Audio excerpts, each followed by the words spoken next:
Hello, everyone. How are you? Hope you're having an incredible day, and may peace be upon you. Welcome to the show with me, your host, Dr. Izdihar Jamil. And today I have a very creative and special guest joining us today, Jen Fontanilla, who is going to be sharing her wisdom and her code for creative professionals to create joy, wealth, and happiness in their lives. So I want to welcome Jen to the show. Jen, hi, good morning, and welcome. Hi, good morning. I'm so happy to be here. Thank you. And also, congratulations on your upcoming book launch. I believe you've had a few other books before, but this one is a really special book, right? Because it is an extension of your passion, your vision, and also the extension of the message for your TEDx talk. Right, absolutely. This one is very special and near and dear because, like you mentioned, it's an extension from the TEDx. Not only that, but I really feel this one encompasses who I am, the two sides of the things that I do and combining it. So it's really exciting to finally have this project come to fruition. Beautiful. So let's dive in because I'm sure the listeners are, excited to join. If you're just joining us here, do say hello, drop in the comment and say hello to Jan. I'm sure she would love to hear from you. And if you are a creative, let us know as well, creative professional. So first things first, Jan, what is a creative professional? Yeah, that's a broad term because I didn't want to exclude anyone, but it's somebody who has always had these artistic passions, whether that was you wanted to be an illustrator, a painter, a musician, singer, actor, actress, dancer, anything that involves you practicing using your creative juices and your gifts and abilities in that field and just really being able to express that through however that looks like for you. Beautiful. So anybody with a passion and talent for creativity, I know some people are passionate about certain things, whether it's sports, it's education, it's horse riding, or just simply drawing. One of the things you mentioned in your TEDx talk, like coloring day, was one of the fun day for you. You get really excited with all the sparkles and the glue and the scissors and all that. So I wanted to kind of like help, for you to highlight. First off, what is the biggest mistake that creative professionals do in their career in terms of going through wealth, creating wealth, happiness, and joy? I think the biggest one, and this isn't even just for the creatives, it's that we don't get a real good grip or understanding of the financial and the money side and the organization and the management of the finances. And then especially when it comes to the taxes. So sometimes we just get into this, oh, this is my passion, this is my hobby. Sometimes we think like, well, this is just fun, and that's just a whole nother area of discussion. But it's really understanding that as much as this is fun, as much as this is living out our dreams, we still need to have a good understanding of the business side of it, whether that's just personal financial management, whether that's understanding we need to pay the taxes from the money and the income we make.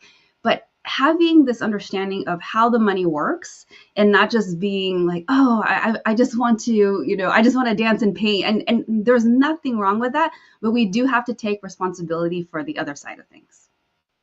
Yeah, 100%. And a lot of people are like, okay, I've got this money coming in. Where does it go? Oh, just sell it to me to my, what account is that? My personal account. I'm like, huh? What? Like, hang on a minute. Like you were touching about, that's the other side of things, that with the tax and money management. And also, Jen, you are a certified money, well, correct me. Tell me your full title. I just want to make sure that I know that that is a certified money, is it a Coach, money yeah. coach or a financial advisor? I used to be a financial advisor. So yeah, so that I do have a background of 19 years in financial industry. Many of those years was as a financial advisor. So I did have the technical licenses and whatnot to Hmm. transact investments, retirement funds, mutual funds, and all those different things, even insurance. And so I have that technical background. And then in the more recent years, I decided to really focus more on the money mindset, because as I was in that industry, one of the biggest things that I noticed was, how come some people stick to the plan and then there's some that they just can't get it, or things are falling apart. And I found out and realized that it's so important that we look at the subconscious patterns, where our money stories come from, what are the emotions and the feelings and the stories that we grew up with, what did we hear about money coming from our mother and father. All those things have a dramatic effect on the financial decisions that we make today. Okay, so let's talk about the money stories, right? Because in your book, The Creative Code, let me just quickly share the screen so that people can see Jen's upcoming book, The Creative Code, that is going to be launching in May. I believe it would be on the 23rd of May. So let's talk about this money story that you also seeded this in your TEDx talk. What is this money story that people have that is the driving force, whether consciously or subconsciously, in terms of the money habits, the money pattern, the money that they have? So let's talk about this and how can people recognize that this is the money story that is driving them behind the scenes, that's leading them to a certain wealth positioning or financial positioning in their current lives. Yeah. So first off, the money story is it encompasses the things that you heard growing up as a child. At the various earliest of age, it's already ingrained, the things that we're saying. And so that's why it's really, really important, especially if you're a parent or you're around children. You're a teacher, you're an aunt, an uncle, a big brother, big sister, whatever the case may be. All the things that we're hearing are making a lasting impression and imprint on us as children, or as a child, right? And so it's the stories, it's the words, it's the actions, it's even coming from when you might have heard your mom say things like, oh, we can't afford that, or money doesn't grow on trees, or the rich people, they're so greedy, they only care about making money. All those different things that we hear from our parents, school, institutions, even church, those are all a part of affecting our money stories. And so as we grow up, we are taking in all these different things, right? And so we get to a point where now we're adulting, we're responsible, or we're supposed to be responsible, and we're supposed to be managing our money. And this is where those stories start to come in. And sometimes they're subconscious, but sometimes we're also unaware, and sometimes we might be aware of some of these things. Like, we have to stop and pause and really take a look at where is this coming from, right? And so when we're making certain decisions, it could be as simple as, I'll give you an example, it could be as simple as, you never want to spend money on nice things. And you might have this story that that's a waste of money. I don't know why people have to buy these luxury items. You can always just go to XYZ store and buy a cheaper version. And why do you think that way? It could be that maybe you grew up with a mom who shot that down, that would always say things like, that's too expensive, or those people are wasting money. So those different things that you hear growing up have a dramatic effect on how we are interacting with money. And that's what I talk about having a healthy relationship with money. And so when we don't stop and pause and become aware of the things that we heard growing up, our money stories, it has an effect on what we do with our money and how we do that, and how we live our day-to-day life, because we're constantly making judgments. Those decisions are coming from all the things that we heard over the years. Yeah, and one of the things in my culture is that, or as I grow up, is that, like you can't buy expensive or nice things because then it's kind of like a sin. Or it's kind of like, because there's a lot of poor people that you shouldn't be spending, those kinds of money. So it does kind of like whether planted the seeds in us in the way of shaping us as how we think. And what's really cool about your book, The Creative Code, Jen, and I have the privilege of having a sneak peek at it. Well, multiple sneak peeks, but Lots of one of sneak the peeks. a lot of sneak peeks. And one of the coolest things is that you give practical tips, practical ways as a tool for people to use to work things out. So, would you mind giving us like a couple of tips of idea on how people can bust through their money stories? I know you touched upon this on your book, The Creative Code, and for those of you who wanted to find out more about Jen's tips, can go and grab a copy of the book, The Creative Code. There, if anything, if you can't able to scan it, it's jenmoneycoach.com. So, what are one or two hacks or strategies that people can use to bust through their money stories? Yeah, I think the best place to start is to just, and I've given this exercise to people I've worked with. I think it's just as simple as sitting down and then try to think of the earliest experience you had as a child, if you can go back that far, with money.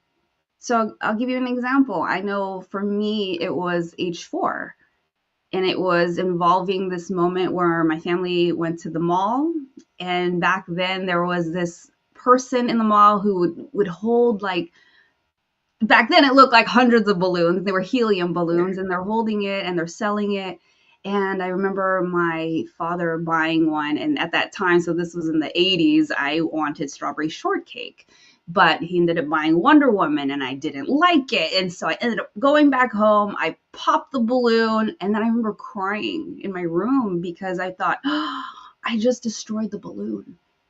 I just wasted my parents' money. At 4, I remember this, and I remember it just sitting there in the corner of my room crying. So, I go more into it, but because of that situation, I started to realize, like, oh my goodness, this is why I feel like I don't deserve certain things, or why I don't want to ask for help, especially when it comes to money, or why I feel like I better not ask because I don't deserve it. And so if you can just go back in time in your own timeline, and on one side write, the age, and then on the other side of the paper write what was that incident. It could be anything. I remember in college, my parents wouldn't let me, borrow money so I can take classes and buy books. And so I think what's so important about that is just going down this timeline and writing that down. And so you start to be able to identify some patterns, and at least you start becoming consciously aware. So that would be a great start, to just make a timeline of all the incidents that you can think of, especially the major ones with money. And then at least you'll start gaining awareness there. And then the next thing I would say is start to pinpoint what are some of the beliefs that you're seeing come up. You may not agree with them. You don't have to try to figure it out right now. But after you identify this timeline, then start pinpointing, like, oh my goodness, I do things that say, or that will reflect that I don't deserve this. Or, I do think that all these things are too expensive. Or it could be the other way where, I only want to buy nice things. Is there something wrong with being, frugal and very consciously aware of how you spend your money? So identifying those beliefs after you create that timeline is a great start. And then from there, after you identify those beliefs, start to see, like, which ones do we want to change? Which ones do we want to rewrite? Absolutely. And bring it to awareness, right? Just do the simple exercise. Sometimes it can be hard for people to go back, but start where you want to start. Start where you can start of bringing that awareness. Let's say you want to go to, the grocery store or go shopping or something. Just start to be aware of what's coming up and observe it. And that is one of the first step. And obviously, in the book, the Creative Code, Jen touches base on the next step that you can do. Which reminds me, Jen, of like, childhood thing. Because recently, like for my kids, Abra and Nadra, so they're 13 and 10. So I open up like this, Chase has this thing called first account. So I open up a first account for them. So they have the debit card, they have the accounts and everything. And that account, especially, yes, they have the investment, education, but that account is especially on spending. Because what I've noticed is that saving and investment is great. A lot of people are able to do that, but what gets people down is the spending. The not being able to be responsible in the spending, or not being able to take care of their spending. And if your spending goes way more than your income, you're going to be in trouble very fast. So I was like, all right, now you have some money in here. We put a little money in here. It's from your aid money. You have the debit card. So the next time you want to buy stuff, you want to be using that card from your money. And I was like, all right, then let's go and have boba tea. And I was like, and you guys are gonna pay for your own boba tea. And they're like, no, mommy, no, like you pay for it. No, no, I paid the last time. You have your card, you're gonna pay for your boba tea. And all of a sudden, Jen, oh my God, how much is boba tea? And oh, and then we have to have pay tax. And then there's tip. So they start to kind of like, and then they didn't want to buy boba tea because of the amount they have to spend. Usually it's mommy and daddy, right? Like, taking care of them. But do you feel, Jen, that as parents, because both you and I are parents, should we start teaching the kids, about money, spending money habits, all this thought? Is there a particular age that we should start teaching them, or should we leave it to them to figure things out as they approach their job, as they approach their college, or however, as they move on a little bit further? Oh my goodness, as early as possible. And I'm not saying that, your baby's 3 months old and you're gonna start teaching, how to pick stocks and then start opening up your Roth IRA. But what I think is important as parents, and this has been on my mind for several weeks now, actually longer than that, but even more so in the more recent weeks, is that at a very, very early age, and like I mentioned earlier, the money stories, we as parents, even though you may not be technically teaching your child, okay, this is what a FICO score is, and this is how you budget, and this is what we need to invest in. It is so critically important for you to be very, very aware of your actions. How are you acting around your child when it comes around to talking about money, or even how you're acting around them when you're dealing with your own financial affairs? Are you saying things like, oh my gosh, I can't believe we have to spend all this money, or gosh, this is so expensive, or we can't afford this? Because every single thing that you're saying and every single piece of energy that you're expelling, and if it's in a negative light, your children are absorbing that.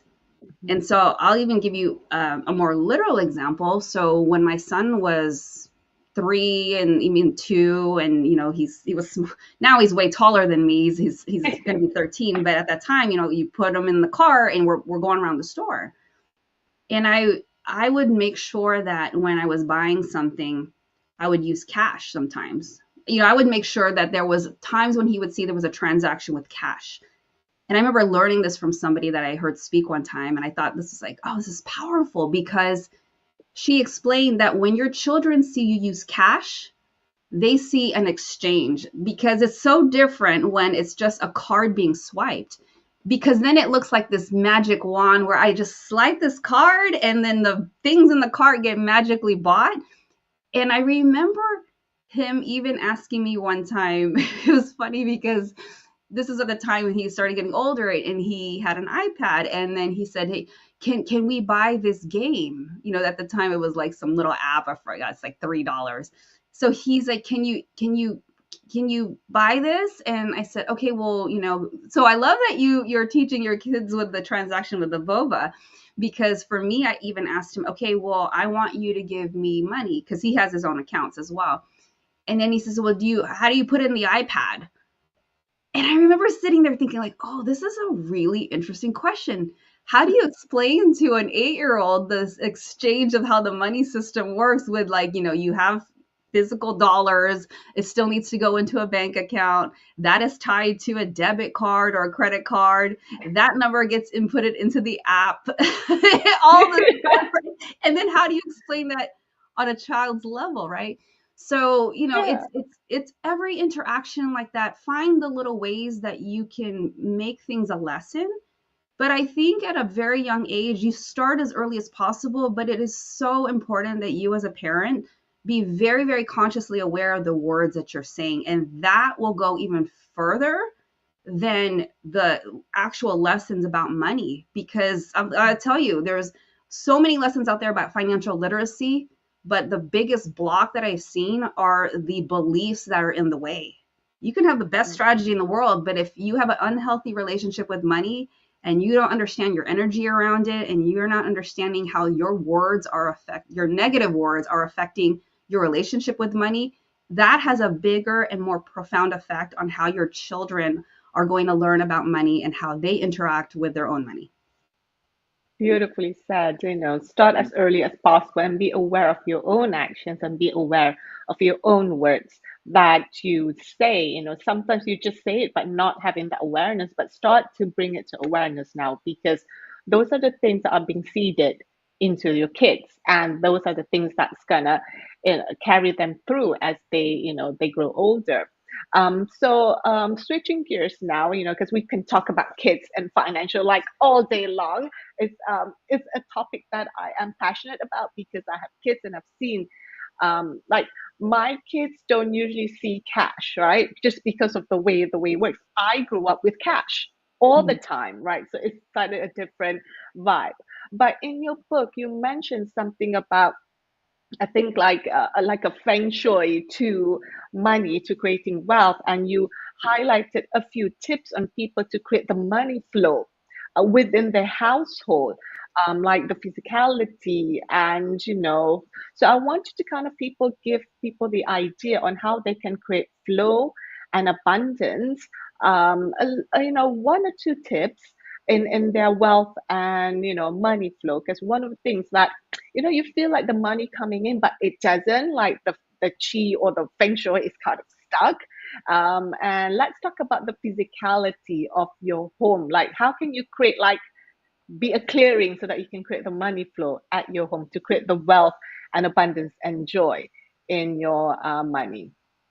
Yeah, I think the first one, a simple one, well, simple in theory, maybe not to execute, is to literally declutter your home. I think many of us have those spaces in our home. It could be the entire home, it could be your garage. And I think it's important that you clear your physical environment, because anytime there is a lot of clutter that's blocking the energy and flow of money, and even just you thinking creatively. And I know we talked about being a creative professional and expressing it in the ways that we think of typically, like, I'm a dancer, I'm a painter, I'm an artist, I'm a singer songwriter.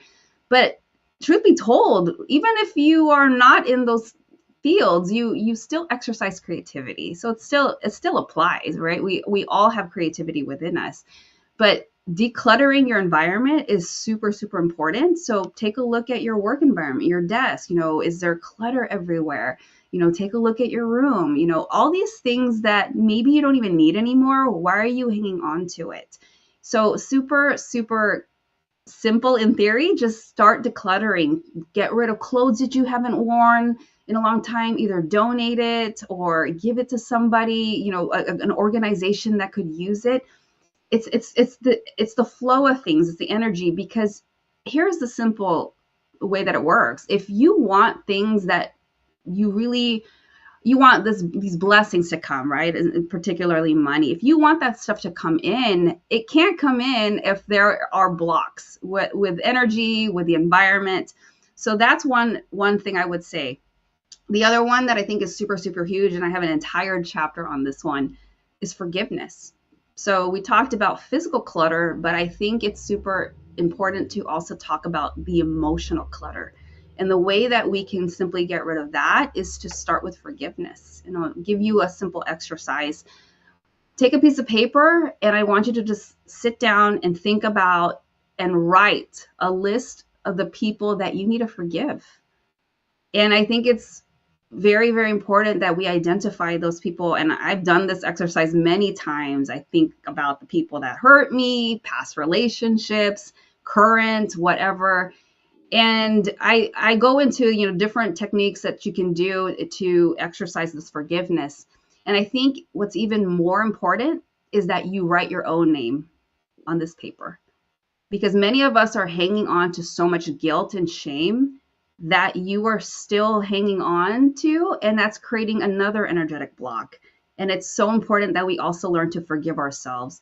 And so those are two simple things that you can do to clear the energy, to clear the physical and emotional space, so that we can allow for other blessings, especially wealth, to come in. That's beautiful, and forgiveness, forgiving, like, I'm glad that you mentioned forgiving yourself because, yourself is one of the biggest relationships that you have for your entire life. So, taking, write down your name and then write down the other people as well and start to forgive. And it's not, yeah, we'll say, yeah, just forgive, but it's not really easy. And I know in the creative code, you mentioned a couple of guidelines or a couple of steps that people can do to start the forgiveness process. It might take a few rounds to run through that process as you go along. So, go and grab the book, The Creative Code. You can grab it from jenmoneycoach.com, The Creative Code, that's going to be out on the 23rd of May. And then the other part of it, forgiveness in terms of um how do you call it, like spiritual energetically level, right? Like completing that space, but also the physical space. Like I have in my kitchen, there's this drawer that I open every single day. I think we And all that have one of drawer, those. it starts to like get dumped and stop building, and sometimes I can't close it because it gets too stuffed, but I stuff anyway, like, and try to close it. So we all have that drawer. It doesn't, um, it doesn't have to be like the whole week of decluttering, but at least start with something. That drawer, that a few clothes, like our TV just gone busted. Like it's like we can't even watch the TV. Oh It's starting no. to have all these lines. And then yesterday there was a leaflet came in that, hey, if you want to recycle your electronic stuff, you can go ahead and put it today at the curb, whatever that is. And then the kids were like, no, don't let go of the TV. But we haven't been watching TV for some time because it's broken. And the kids are like, no, are you going to get us a new TV? And my husband doesn't want to because it just creates a different pattern with the kids when when you don't have the TV. But it's broken. We can't even watch it. But the attachment to Right. something that is broken, like it's That's a so perfect example. I know, like the TV, that drawer. So start with these things, and then what you see happened. As we wrap up, what have you seen happen in the years that you have been working? You've been a certified financial planner for 19 years or so, for many years, and now transitioning, and now you're working into the money mindset. What have you seen happen when people start to make these changes, whether it's their money story, whether they start decluttering, the forgiveness? What have you seen happen when people start to make this effort in changing their behavioral patterns in terms of wealth, happiness, and joy? It isn't the change is only in their finances. And this is why I love this work. The change is in their entire life. It doesn't happen overnight, but it's not just this, hey, I'm going to set up this financial account. Hey, I'm going to set up this, retirement fund. That's part of it. But a bigger picture is that you learn how to navigate through this world in a different way. You have this different ease and sense about you that you're just kind of gliding through life in a more calm and centered way. And that will affect every aspect of your life, the relationships in your life, of course, your money, how you value yourself, how you price out your work and projects and working with other people, how you interact with other people, how you clean up your physical and emotional mental environment like we just talked about. So this work is so important because it isn't just, hey, how do I fix my finances? It's how do you pretty much fix your entire life? And it's learning day by day how to implement these things on an overall basis. And so it takes practice, it takes developing certain habits, good habits. And I've seen people do things that they had been wanting to do and finally executing projects. Finally, I have a client that wanted to leave New York, finally moved to Texas. I've seen people go into different projects in different fields that they had been wanting to for a long time, but didn't have the courage or the confidence to do it. And it's really about changing your relationship with money so that it's a healthier one and gaining more self-worth in order to develop your net worth. Beautiful. And the change that isn't a specific thing, right? If you do this, you're gonna get X, right? It's like beyond your imagination. Like Jen was saying, you probably be moving to another project or another job. You may find the love of your life. You may get that client or this amazing, incredible client that honors who you are and the value. It can be multiple different things. It can be your kid suddenly, coming home, being happy and joyful and giving a hug and thank you. So the changes isn't like a specific one. It's like beyond your imagination. So those are the little things that you can do, like Jen was talking about. Just to, as a quick summary, start being aware of your money stories, of your thoughts and the guilt or the anger that you have with people and yourself. Start being aware of it, and forgiveness. Practice forgiveness. It always isn't easy, but maybe like a phrase that you can start off with. Is it like "I forgive you, Jen"? Like, is it a phrase that you can just start off with? Because it's hard. Because there's always that one person who you're like, no, that one. So, is there like a first statement that you can? I know you mentioned this in your book, but can you say, you know what, I'm trying to forgive, or I'm open to forgiving? Is there something that way that you Yeah, I can mean, you share? can even start there. I describe this more in detail in the book, and one example is the Ho'oponopono prayer, which Mhm. is from Hawaiian ancient teachings, and it's saying I'm sorry, I forgive you, thank you, I love you, and it's practicing that all the time. But I think what's really important in regards when we're talking to forgiveness that I really want to bring up that I think has been a big misunderstanding is that many people feel like, well, why should I forgive that person? They're the ones who hurt me. Why should I forgive them?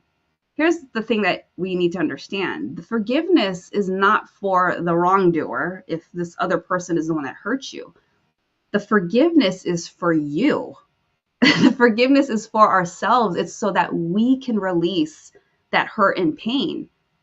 Because just like you mentioned with the junk drawer in the kitchen, if you just things just keep getting shoved in and you're trying to close it or you're trying to put more things in it and it won't take anymore, you're expecting things in your life to change. You're expecting abundance and prosperity, money, love. You want those things to come into your life. But if that junk drawer is full and you can't even close it, I mean, it's full. It cannot handle anymore. And so there's things that are in your metaphoric junk drawer that you got to take out, and that includes the people you need to forgive, including yourself. And so when you can start to release that and start to get that stuff out of the junk drawer, now you're making space.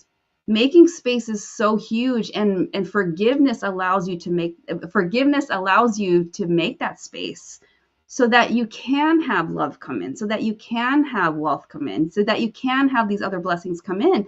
But it's so important that we need to release these things because, and I even talk about, vibrational frequencies and anger and shame and guilt. They're so low on that frequency chart. And so if we want to experience love and joy and all these wonderful things, we need to raise our vibration and we need to raise that frequency. But forgiveness is so important. It is not for the other person because here's the thing.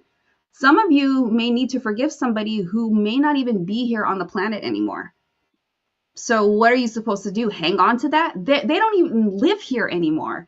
So it's so important for you to practice this, not only for you emotionally, but even physically, because unforgiveness, when you hang on to that, can manifest physical ailments and can lead to other, diseases and sicknesses. So not even just on an emotional level, on a physical level, you need to take care of yourself because unforgiveness can lead to illnesses and sickness and sometimes even cancer.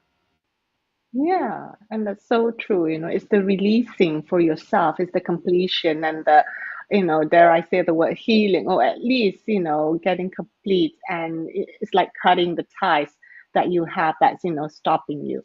So, that's kind of like the metaphorical version, but there's also the physical version where you actually clean up that drawer, which now I'm like, all right, Jen, I'm gonna go and clean up that drawer now, kind of thing. But Jen, thank you so much, for having this conversation, for being here today, and for sharing your wisdom. The creative code will be, go and grab the creative code from jenmoneycoach.com. It will be officially out in May the 23rd.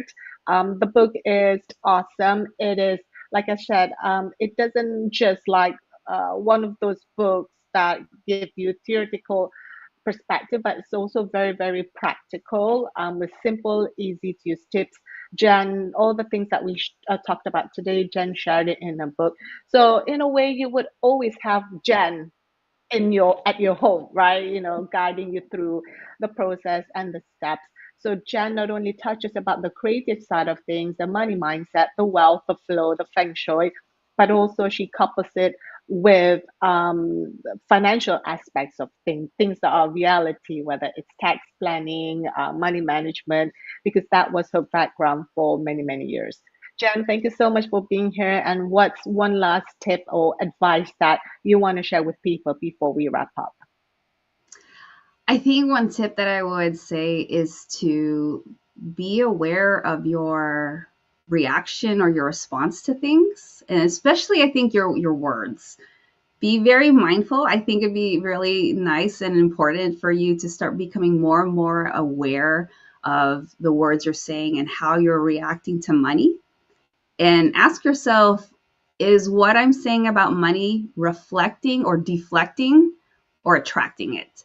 And you'll know by I'll give you a simple way that you can look at this is if it was a friend and if you personified money, and I talked about this in the book, if you personified money as if it was a friend, would the things that you say to that friend, in this case, it's money, would your words make that person run away or make them come to you and hang out with you?